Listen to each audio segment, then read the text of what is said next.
and they got together the last couple of days and said, we haven't played together for a while. Two of these chaps haven't played together for about, God, 10 years? 13 years. So there's a little bit of musical history tonight, which I'll tell you what, not only are they good friends of mine, but I feel very honoured to be part of this, because it may happen again next week if we have a good time, but who knows?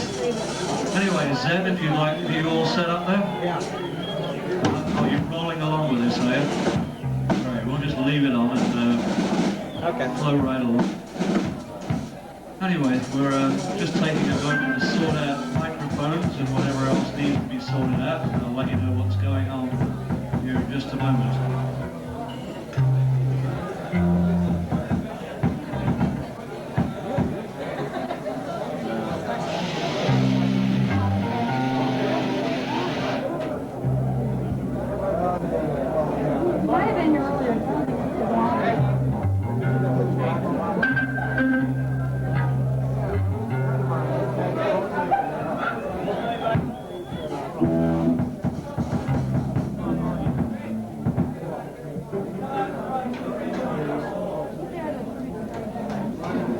Anyway, we're about ready to go. We're all rolling. Like I said, this is a bit of an honour for me. It hasn't really been rehearsed, so don't do any judgments or anything. As you all know, this is not an audition night or any of that sort of bullshit. It's just a night for fun. So I'm going to hand these fellas. I'll introduce you. On the drums, a gentleman who has played variously over the years. Steve Marriott's All-Stars, King Crimson, Mr. Bob Dylan. Now working with David Lindley and Bonnie Wright. Mr. Ian Wallace on the drums. Have a hand. On the lead guitar we have the one and only, who is Mr. Gregg Wright, indeed, yes, have a hand with Gregg. Now the other two gentlemen here, as I pointed out, and Lee reminded me, haven't played for 13 years, so this is kind of an experiment. The only reason to do it is because, as far as I'm concerned, a lot of people understand what's going on here on Tuesday. It's not audition night or talent night, it's a lot of old, yeah, this is a night to have enjoyment of music. So I'm going to hand for these fellas. There used to be a band way back that I worked for in the early 70s called The Nice. How many of you remember that? That was Jackson Heights, the Refugee in Emerson, Lake and Power. Mr. Keith Emerson on the organ. Mr. Lee Jackson on the bass guitar.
Thank you.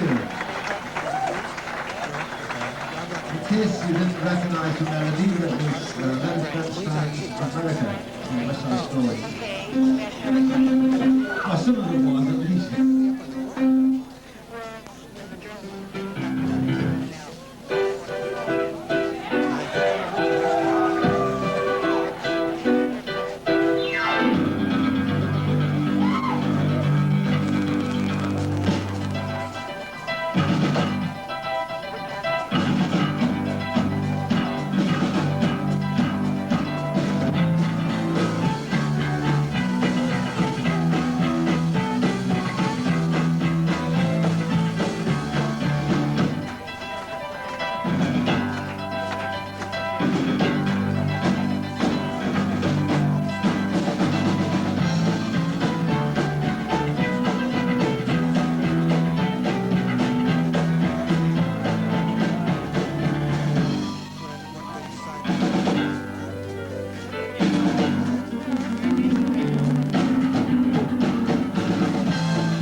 He said in all my years of service in the Supreme Court that the subject of obscenity and how to deal with it has given me the most difficulty. Mm-hmm. Absolutely.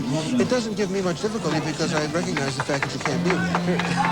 Yeah, and in 1957, the United States Supreme Court ruled against obscene literature, defining it in this way: obscene material deals with sex in a manner of appealing to You were there. prurient. Yes, but without redeeming social value. All of which is very vague language which effectively means nothing. You have to believe I was 4 years old at the time. No, the courts are really stymied by this because there really is no enforcement. So effectively...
Alan, I broke another key. Yeah.